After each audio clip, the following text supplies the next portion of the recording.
প্রাপ্তি অনুযায়ী আরো 10 লক্ষ টাকা দেওয়া হয় যারা বিএবিটি রেজিস্ট্রেশন করে চায়। কিন্তু যাদের বিএবিটি রেজিস্ট্রেশন নাই তাদেরকেও মানবিক দিক বিবেচনায় মৃত দেহ পরিবহন এবং তার পরিবারকে সহায়তার জন্য বিশেষ করে এই সময়ে 50,000 টাকা বিশেষভাবে দেওয়া হচ্ছে এবং আরো কিছু মানবিক সহায়তা যদি আমাদের করা যায়, যেটা প্রবাসী কল্যাণ মন্ত্রণালয়, প্রবাসী কল্যাণ ও বৈদেশিক কর্মসংস্থান মন্ত্রণালয়ের ওয়েজ আর্নার্স বোর্ড যেটা সবসময় এই খরচগুলো করে থাকে, তাদের পক্ষ থেকে এই পরিবারগুলোকে সহযোগিতা করার জন্য চেষ্টা করা হচ্ছে। তো আমরা পরিবারগুলোকে তাদের প্রতি সান্ত্বনা এবং সমবেদনা, আজকের এই যে পরিবারটি মারা গেছে চট্টগ্রামের আমরা সংসদ সদস্য আব্দুল্লাহ রহমান সাহেবের ছেলে সাইদুল রহমান তুর্য, তাকে ধন্যবাদ জানাই যে তিনি শুরু থেকেই আমাদেরকে সবসময় যোগাযোগ রেখে খোঁজ খবর নিয়েছেন, পরিবারের পাশে দাঁড়িয়েছেন এবং শহীদ পরিবারের প্রতি আমাদের সমবেদনা। আসসালামু আলাইকুম।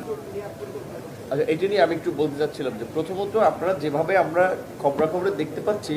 আমাদের ওই ধরনের কিন্তু যে খুব উল্লেখযোগ্য লোক ফিরে আসতেছে এখানে কাজকর্ম বাদ দিয়ে, সেটা কিন্তু নাম্বারটা সেরকম না। আর যেই ফ্লাইটগুলো বাতিল হয়েছে অনেক ফ্লাইট আবার ইতিমধ্যে গিয়েছে, আর যারা তারপরেও যদি ফিরে আসতে হচ্ছে, যেমন ইরান থেকে কিছুদিন আগে 185 জন যারা ফিরে এসেছিল, সেখানে আমাদের একটা পুনর্বাসন প্রকল্প আছে যার মধ্য দিয়ে আমরা তাদের যে অর্জিত স্কিল সেটাকে এখানে কাজে লাগানোর জন্য আমরা একটা তাদেরকে ট্রেনিং দিয়ে থাকি। আমরা কিছু ফান্ড নগদ দিয়ে থাকি, অ্যামাউন্টটা ছোট্ট হলেও আবার প্রবাসী কল্যাণ ব্যাংক তাদেরকে 3 লাখ টাকা পর্যন্ত ঋণ দিয়ে থাকে।